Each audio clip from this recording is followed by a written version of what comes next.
Bienvenidos a Cartas en la Oscuridad. Yo soy Jandra Diwag y hoy vamos a hablar de los 5 elementos.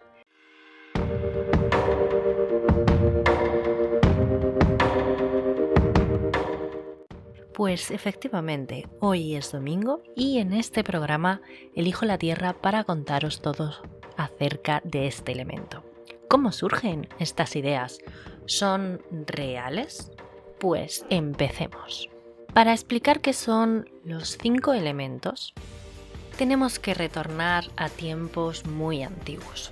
Los alquímicos de la Edad Medieval creían que los elementos, así como el conocimiento que tenían sobre ciertos minerales, piedras preciosas o incluso el oro, la plata, creían que eran grandes conductores. Por eso la alquimia es una mezcla entre magia, química muy prematura de la época medieval. Allí, los grandes alquímicos de la historia no solo creían en estos minerales, sino también en la fuerza y en el poder que ejercían en las personas.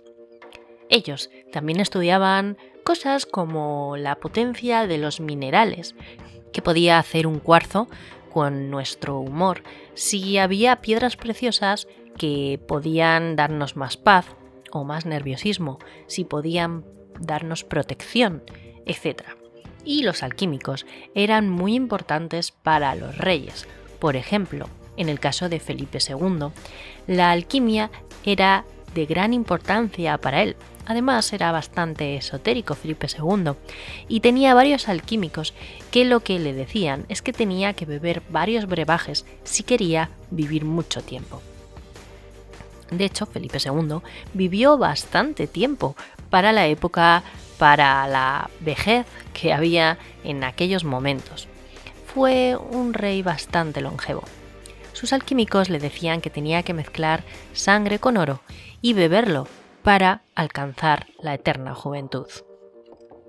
Pero no solo él, muchos otros monarcas del antiguo Egipto, China, India, incluso del mundo griego o romano o islámico, también tenían muchos conocimientos sobre alquimia.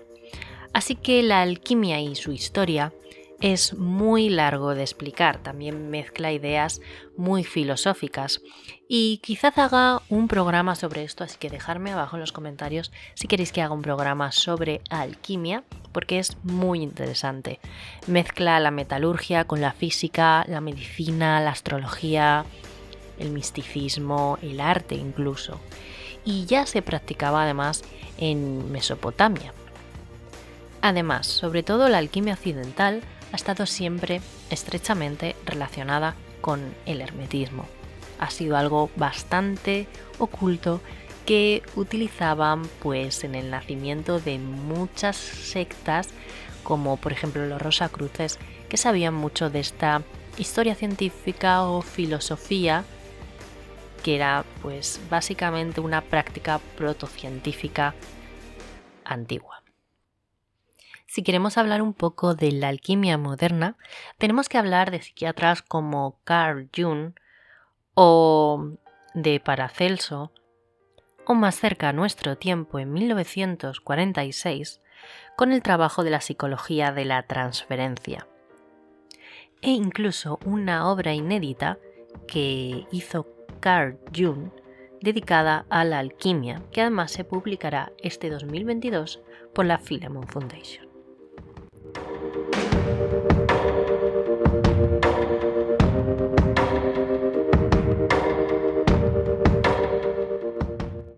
Pero vamos a dejar un poco la química y la alquimia al lado y vamos a hablar de uno de los elementos más importantes y que más llamaron la atención a los alquímicos y, sobre todo, a todas estas leyendas e historias paganas durante mucho tiempo. Y es uno de los 5 elementos, En este caso hablaré de la Tierra y en próximos programas iré citando el resto de ellos. La Tierra es importante porque durante mucho tiempo se la ha considerado la Madre Tierra, señora de la naturaleza o diosa madre. Para los pueblos neolíticos, la Tierra da el ser, es la matriz universal. En el hinduismo y el budismo temprano, la Tierra se consideraba también un elemento muy importante. Ellos la llamaban Priviti o Bhumi.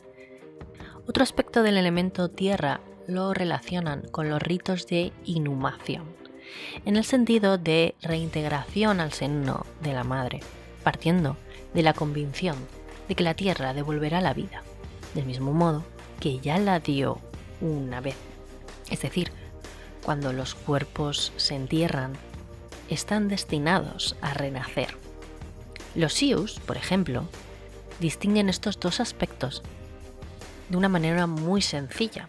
Ellos decían que la Tierra es vuestra abuela y también es vuestra madre. En Occidente, el elemento Tierra fue definido por primera vez como Arche. Más tarde, en la descripción de los 4 humores corporales por Hipócrates, la Tierra es la bilis negra o la melancolía. Por su parte, Platón aceptaba perfectamente los 4 elementos, que siempre hemos oído hablar de los 4 elementos, pero ahora hay 5 y os diré más tarde por qué. Pero Platón, para él, era un cuerpo geométrico asociado a la Tierra. Su discípulo Aristóteles desarrolló una teoría diferente para estos elementos. Él los veía en estado de reposo, veía estructuras, veía esferas,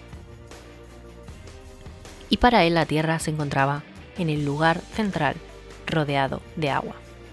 Pero ¿cuál es el significado esotérico del elemento Tierra?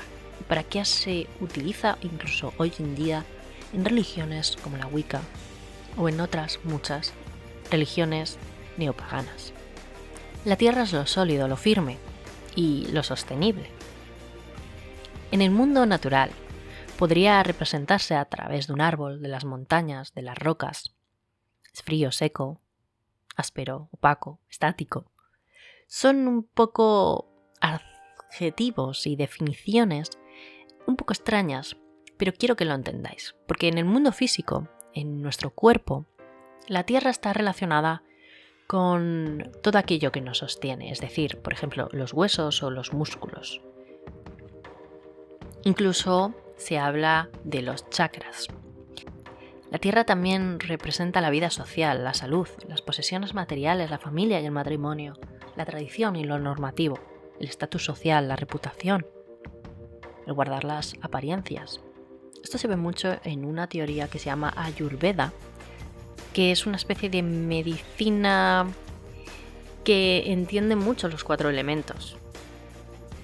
La tradición nos habla de que la Tierra también está compuesta por ciertas criaturas que se hallan en sintonía con la noche, el invierno, el hierro y la energía receptiva. Trato de hacer en Cartas en la Oscuridad programas realistas y también sacar la parte científica de todo lo que estoy hablando. Podemos hablar de la alquimia como un proceso científico, pero también mezclado con filosofía y con cosas sobrenaturales.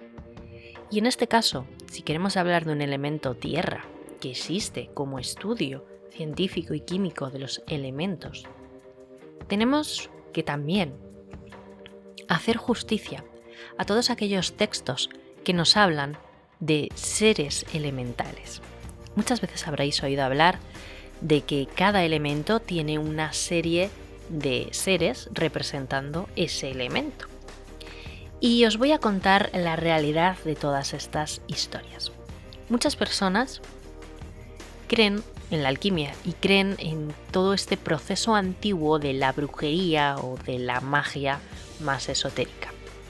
Dicen que estos seres también están presentes en estos elementos. Y vamos a hablar de una manera seria y realista. No sabemos hoy en día si existen mundos paralelos. No sabemos si todo lo que vemos es real o si nuestro cerebro lo procesa de tal manera que nos hace parecer que es real. Nosotros hemos nacido y crecido de una manera material. Pero una mesa es un conjunto de átomos que nosotros vemos y representamos como mesa. Los colores que nuestro ojo ve es simplemente por la influencia de la luz con respecto a lo que nosotros estamos viendo. Nuestros ojos tienen unos sistemas que nos hace comprender que ese color que vemos es el rojo, ya que transmite una información también a nuestro propio cerebro. Tenemos una serie de músculos en el ojo y una serie de nervios ópticos que lo que hacen es percibir la luz, como si fuera una especie de obturador de la cámara. Así que nuestro cerebro puede comprender lo que estamos viendo, de qué color es y qué sintonía tiene con nuestro entorno. Nos puede hacer sentir algo.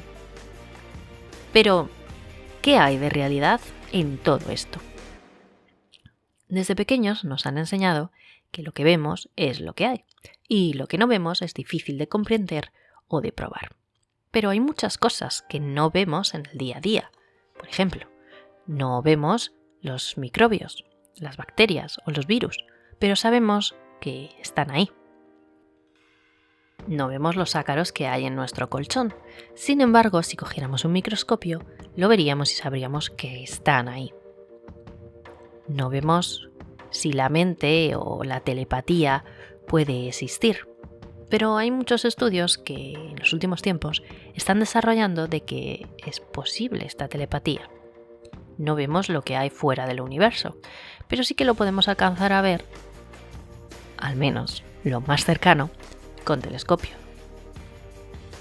Así que no podamos verlo, resulta que no significa que no exista. Bueno, pues muchas personas defienden que hay seres elementales guardando y ocupando estos elementos, aunque no lo entendamos, aunque no podamos percibirlo. La Tierra está compuesta por diferentes seres elementales. Por ejemplo, vamos a hablar de los duendes.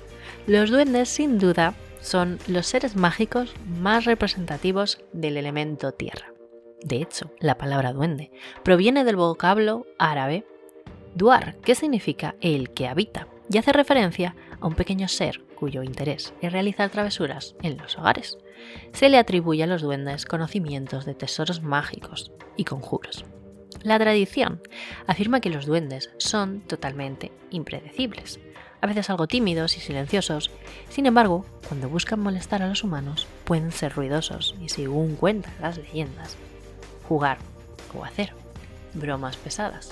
En general, los duendes son seres divertidos y benévolos, aunque hay varias excepciones. Y por si no lo sabéis, dentro del mundo de los duendes hay diferentes duendes. Por ejemplo, los duendes de los espacios verdes, que prefieren jardines, granjas, campos o bosques, y en estos casos se les atribuye la misión de cuidar las plantas y a los animales.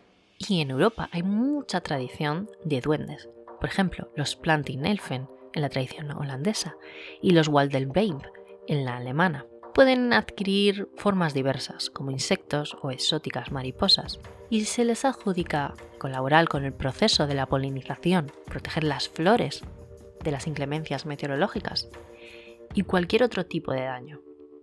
Luego están los duendes domésticos, los diablos burlones, las duendecillas, que son duendes femeninos, de las que dicen ayudar a las mujeres en las tareas domésticas. En las tradiciones eslavas se las llama kikimora. Y las sedosas, en las leyendas británicas, ayudan a las amas de casa trabajadoras. Los duendes dañinos, que se caracterizan por su agresividad y se mantienen vivos gracias a la energía que toman de las personas de las casas en las que habitan, que cuentan las leyendas que estos seres servían a magos y brujas en tareas relacionadas con hechizos y brujerías.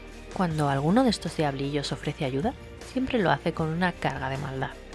Pero la persona tentada siempre tiene la posibilidad de rechazarlos y así vencer sus maleficios.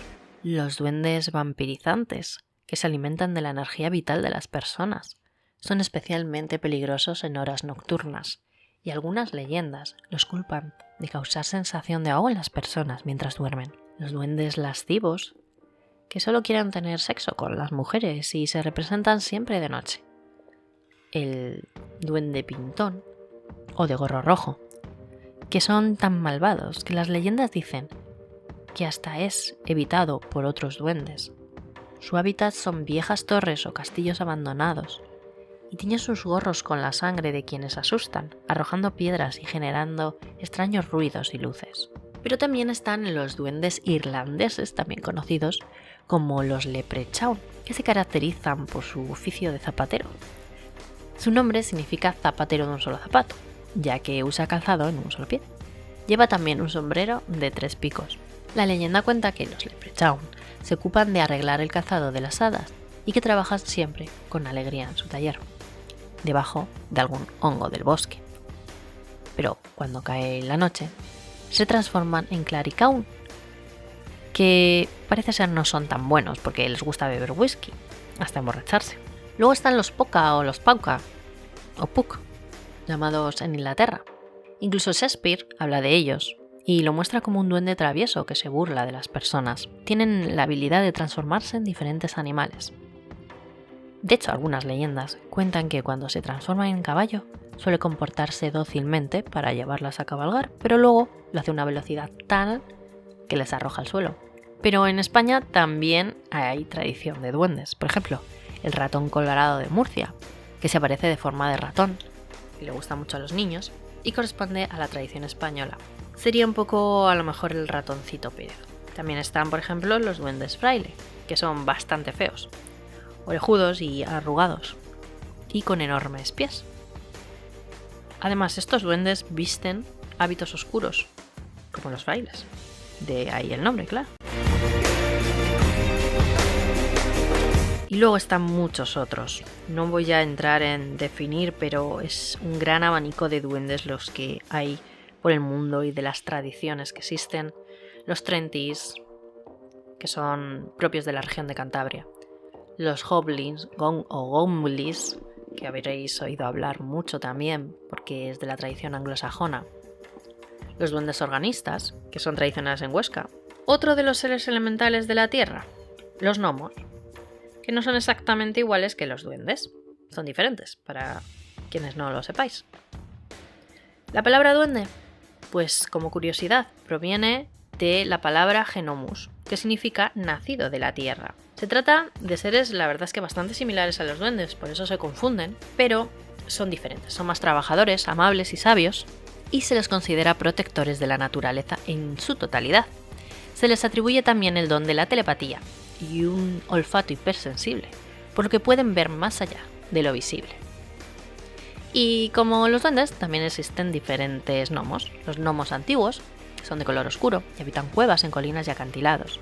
Y se les atribuye la capacidad de controlar las fuerzas de la naturaleza, los terremotos, los cataclismos, etc. Luego, por ejemplo, los gnomos indesprendibles, que viven dentro de las rocas y se alimentan de la energía que de ellas se desprende.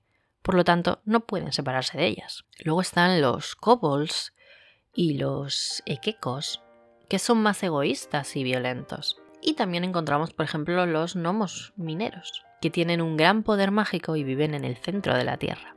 Otro ser elemental de la Tierra más conocido, pues los elfos, que son criaturas mágicas que pertenecen al universo de los elementales terrestres. Nacen de la tradición nórdica y son criaturas que suelen vivir mucho más tiempo que los humanos, aunque no son inmortales. Tienen grandes poderes mágicos y pueden elegir entre el bien y el mal, aunque en general se los considera seres benévolos. Estos seres, de acuerdo a las leyendas, disfrutan de las danzas nocturnas bajo la luz de la luna y se cuenta de ellos grandes aptitudes para la música y la poesía. Incluso hay elfos que se confunden con las hadas, que ya trataremos de las hadas en el elemento aire, pero se confunden muchas veces con ellos porque habitan en el aire. Por ejemplo, también tenemos a los trasgos. A diferencia de otros duendes, los trasgos tienen cuernos y cola larga, y la mayoría de ellos posee un agujero en la mano izquierda. Aunque son juguetones, son seres en general benévolos, sucios, pero glotones. poco parecido a los trolls. Y hablando de los trolls, diremos que son criaturas gigantes monstruosas y de cuerpo enorme. Su tamaño les atribuye una fama de gran peligrosidad, aunque en realidad las leyendas afirman que solo son agresivos cuando alguien los provoca. Se dice de ellos que carecen de astucia o inteligencia, y esto se pone en evidencia en los relatos que narran enfrentamientos con humanos. Así que pese a su aspecto temible, resultan frágiles y vulnerables. También encontramos a los enanos, que en las leyendas europeas son seres de baja estatura, viejos y barbudos, y suelen trabajar en las minas trayendo plata y oro. Y los Ent, que son árboles extremadamente antiguos, a los que les fue concedido el don de la conciencia, el habla y la sabiduría, y tienen la misión de cuidar de otros árboles y prestar ayuda cuando sea necesario. Esto, en resumidas cuentas, son los seres que habitan el elemento tierra. ¿Y vosotros qué pensáis? ¿Creéis que todo esto pueda existir aunque ni siquiera lo podamos comprender en alguna especie de mundo paralelo? Es decir, un mundo como este pero no este. Bueno, si os interesan las leyendas y os interesa todo este tema de la alquimia, de la magia y de los elementos, bueno, pues podréis leer muchas historias sobre ello. ¿Que lo creáis o no? Bueno, personalmente creo que hay muchas cosas ahí fuera que no vemos y no sabría deciros exactamente si existen. Hasta el próximo programa de Cartas en la Oscuridad.